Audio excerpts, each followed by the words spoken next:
Thank you very much for giving me an opportunity to present our work regarding prediction of risk of mortality using a scoring system that derives its prediction from multiple physiological parameters. There is no conflict of interest to declare. We believe hip fracture is yet another marker for failure of physiology and could be a surrogate marker for future mortality. Risk prediction is done to identify patients who are at higher risk of dying within the next 30 days and possibly longer than that. Knowing this would be helpful for both us, the clinicians, and the patients and their relatives in the following ways: consenting, treatment escalation, care planning, and potentially choosing who could be preoperatively optimized. Are there any tools for risk prediction? Many of the available tools are clunky to use and are either too simplistic or too blunt to give a good separation of true physiological compromise. Recently, there has been some publication which correlates to a single physiological parameter like admission hemoglobin. Nottingham Hip Fracture Score is one that is most popular. By using this, you can divide the patients into two groups, low risk and high risk. Low risk patients have a predicted mortality of 3.5% at 30 days and 13.7% at 1 year, and high risk patients have 15.9% and 45.5% at similar time scale. What are the differences between Nottingham Hip Fracture Score and Compass Score?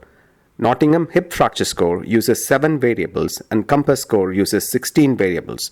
Apart from hemoglobin, none of the variables in the Nottingham Hip Fracture Scores could be modified in short term, and therefore it is not easy to measure any changes after optimization. But with Compass Score, there are potentially 8 variables one can change in short term with appropriate medical management, and redoing the score after this could be a surrogate marker for optimization. We did a retrospective analysis of the Compass Score of 686 patients on admission and mapped their short-term and long-term outcome being mortality, as this is a clearly identifiable endpoint. The period we covered was for 18 months between April 2015 and September 2016. All patients had a virtual follow-up and through the electronic medical records.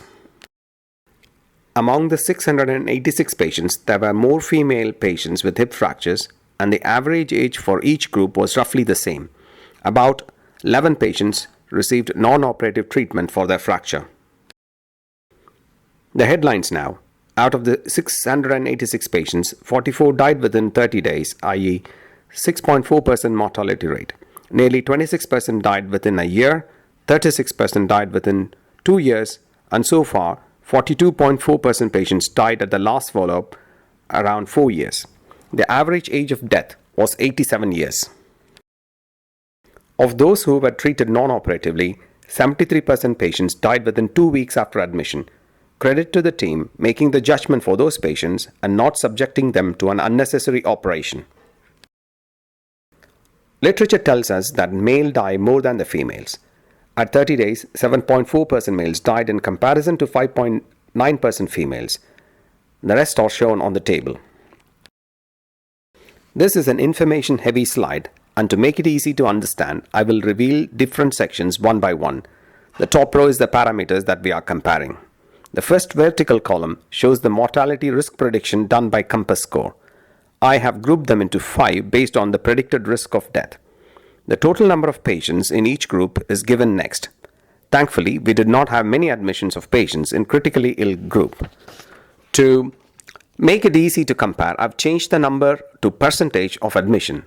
As you can see, 85% of patients belong to low to high risk group. At 30 days, less than 2% died when the risk prediction at admission was 5% or less. However, it is significantly increased for the other 3 groups. 10% for high group, doubling to about 20% in the very high risk group, and nearly 1/3 of critically ill group patients unfortunately passed away within 30 days. I will simply reveal the number for 90 days and 6 months.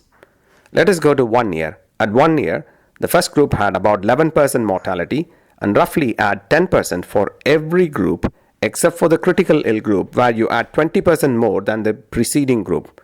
One can see that there is a clear separation between these groups as time goes beyond 2 years.